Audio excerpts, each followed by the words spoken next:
Welcome to the Common Man Football Show. My name is James Coburn, and today's episode, we're talking about the 2018 NFL Draft Class, specifically the top 5 defensive safeties based on analytics. And I've done videos on the past profiling top 5 safeties, but remember that those videos were made back in May of last year. All those videos were profiling safeties coming into this class. It basically was like previewing the safeties based on the available data before the season even started. So again, if you go back to those videos, remember that those aren't the final say, but this video is the final say.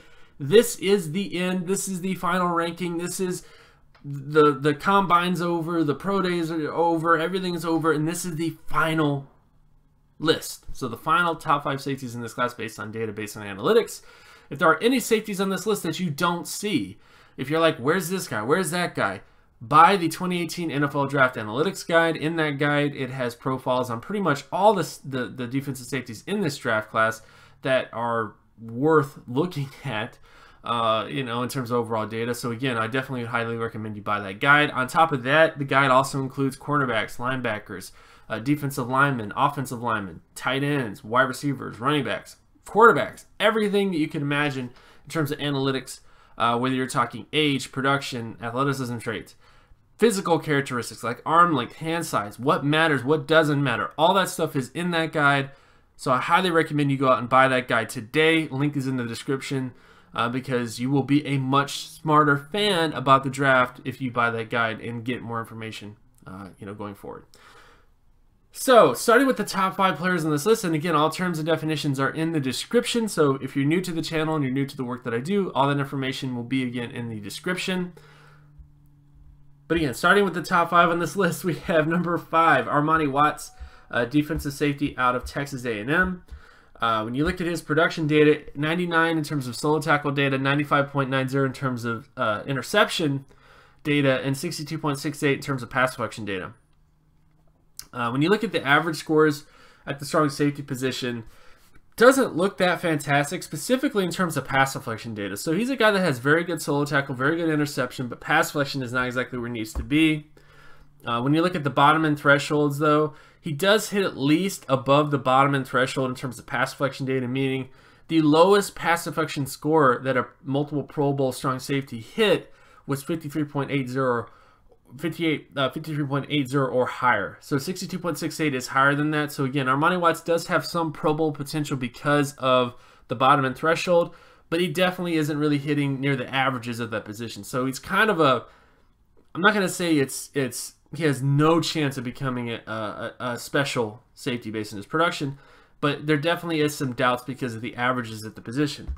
And then when he gets to his athleticism traits, this is where the doubts come in even more. 63.53 in terms of explosive lower body strength score, 85.65 in terms of speed score, and 42.80 in terms of his flexibility testing. His explosion score does not hit the All-Pro average, All-Pro bottom end threshold actually, or the Pro Bowl bottom end threshold in terms of explosion. His speed score is pretty decent. His flexibility score does not hit where it needs to hit. But more so looks like a long-term starter. I think when you look at Armani Watts' profile, the reason why he's number 5 on this list is because he has very strong individual production traits and very strong individual athleticism traits. So even though this is a guy that may not become an All-Pro or Pro Bowl safety, he could end up becoming a long-term safety based on his production traits and based on his athleticism traits. Which again is why he's number 5 in this list. But he's not a guy that I think, based on the data, would ever become a Pro Bowl or would ever become an All-Pro player. Just because of a couple of those issues. Then we get to number 4 on this list, which is Godwin, the defensive safety out of Northwestern. When you get to his production data, 96.91 in terms of solo tackle data, 46.29 in terms of interception data, and 81.80 in terms of pass deflection data. When you look at the bottom end thresholds at the strong safety position, looks more like a Pro Bowler versus an All-Pro player, but still very, very strong profile, again, when you look at it through this lens. And then you look at the averages of the position where, again, the interception and pass deflection data is the only real handicap here in terms of All-Pro potential, but definitely has some Pro Bowl potential and some starter potential with the exception of the interception data, which is a little low. Athleticism-wise, this is why he's number 4 in this list, because his athleticism traits, 90.78 in terms of explosive lower body strength score, 97.03 in terms of speed, and 99.52 in terms of flexibility testing. Very, very strong overall profile. Again, when you look at the explosion traits, the speed traits, and the flexibility traits, very strong, pretty decent production profile, but not amazing. But the only real thing that also holds back Godwin is his age. This is a guy that's going to be 23, a little over 23 actually, when he enters the draft, which is really, really old when it comes to safety prospects. So the chances of him becoming a high-quality prospect are not as big as they should be, but you never know. I mean, there definitely are a couple outliers here and there when it comes to age, and he could become that outlier as a Pro Bowl safety. But there are some question marks here, and the reason why he's number 4 on this list is because of those age factors. Then we get to number 3 in this list, which is Minkah Fitzpatrick, defensive safety out of Alabama. When you get to his production data, he had a 54.33 solo tackle score, 93.74 interception score, 92.83 pass deflection score. When you look at the All-Pro averages, he doesn't really hit the bottom end threshold in terms of solo tackle data for an All-Pro safety, multiple All-Pro safety, free safety specifically. Nor does he hit the bottom end threshold for multiple Pro Bowl safety, free safety specifically. But again, very good interception data, very good pass deflection data. When you look at the averages at the position, this is where his solo tackle data looks to be a little bit more of a concern as well. Again, 53.33. Just not getting it done, guys. So again, very good interception, very good pass deflection, but there are definitely a lot of concerns because of his solo tackle data. But could it end up becoming a long-term starter based on the overall traits here? And then to get to his athleticism testing, 42.36 in terms of explosive lower body strength score, and 86.24 in terms of his speed score. Hits the speed score of an All-Pro free safety, but doesn't, and also hits the explosive lower body strength score of an All-Pro free safety. So he does hit at least 2 athleticism traits necessary to become a multiple All-Pro free safety type, but without no flexibility testing. The reason why he's number 2 on this list is because of the lack of flexibility testing. Didn't really do the short shuttle, didn't do the 3-cone, and because of that, which is a very, very important part, by the way, as you can clearly see, All-Pro safeties have very, very high flexibility testing. Pro Bowl safeties have very high flexibility testing. So it's very important that you test well in terms of flexibility. And Minkah did not quite do that, which is why he's number 2 in this list. But he still has a very strong profile. It's just there's a lot of missing data, which puts some doubts in his projection, because when you have less information about a prospect to project, it just makes things cloudy, it makes things muddy, it makes things less predictive. And as a result, that's why he's number 2 in this list. Then we get to the number 2 safety in this draft class, which is Derwin James, a defensive safety out of Florida State. When you get to his production data, he had a 76.08 solo tackle score, 72.52 interception score, and 88.70 pass deflection score. When you look at the strong safety position, he looks closer to a Pro Bowl strong safety than an All-Pro strong safety, but still very strong production traits, especially when it comes to pass deflection data. Very strong pass deflection data. Then we get to the averages at the position. He kind of hits within the Pro Bowl average, above the Pro Bowl average in terms of his solo tackle data.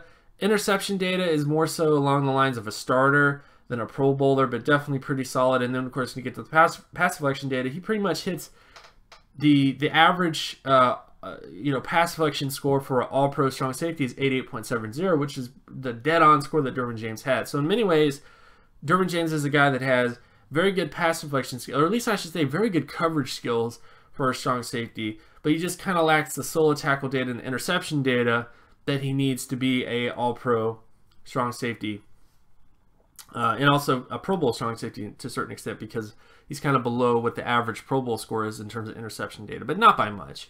And then when you get to his athleticism traits, 96.45 in terms of explosive lower body strength score, 90.33 in terms of his speed score, and 41.81 in terms of flexibility testing. This is the only area Derwin James is testing that is a red flag, is his flexibility testing, because he is more in line with a starter than a All-Pro or Pro Bowl strong safety because of his flexibility testing. So again, that's the only major question mark with Derwin James. Pretty decent production profile, looks like a Pro Bowl safety based on his production, but doesn't quite look like a Pro Bowl safety or even an all-pro strong safety because of his athleticism traits. I think there is a chance that Derwin James could become somewhat of an outlier because of his age and because of some other sort of factors. But the bottom line is he's a guy who just looks like a safety who's going to become a very, very good safety, but not necessarily an elite safety. And definitely not Eric Berry, not Earl Thomas, not any of the other sort of guys he gets compared to, or even Sean Taylor for that matter. So again, good profile, lacks a little bit of flexibility testing, which could put him down as more of a long-term starter, a very, very good starter versus a multiple All-Pro, multiple Pro Bowl safety long-term based on his data. And then we get to the last player in this list, the number one safety in this draft class based on analytics, which is Justin Reid, defensive safety out of Stanford.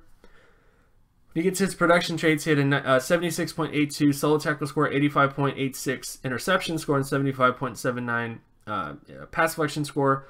All that stuff lines up with a Pro Bowl safety.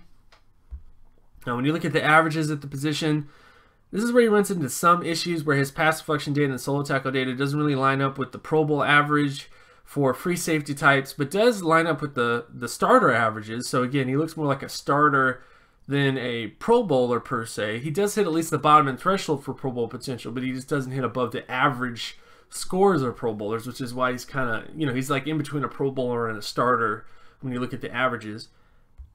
But when you get to his athleticism traits, fantastic. 82.98 in terms of explosive or body strength score, 95.84 in terms of speed, and 96.76 in terms of flexibility for his size and his testing. So Justin Reid is the number one safety in this draft class because of those factors. Very, very strong production profile, not elite but strong, and very, very strong athleticism profile. In fact, elite athleticism profile in many respects because of his explosion testing, his speed testing, and his flexibility testing. So again, Justin Reid is by far the guy who has the best potential to become a Pro Bowl safety in this class, but it's not guaranteed that he could become one.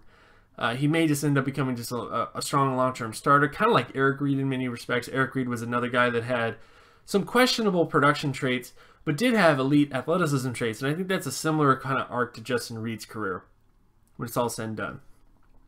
The bottom line when it comes to the safety class is it's a very good safety class. There's a lot of productive athletic safeties in this class with good athleticism traits, but none of them have elite traits across the board. Like, none of the safeties in this class look like Earl Thomas, look like Eric Weddle, look like Eric Berry, look like any of those types of guys.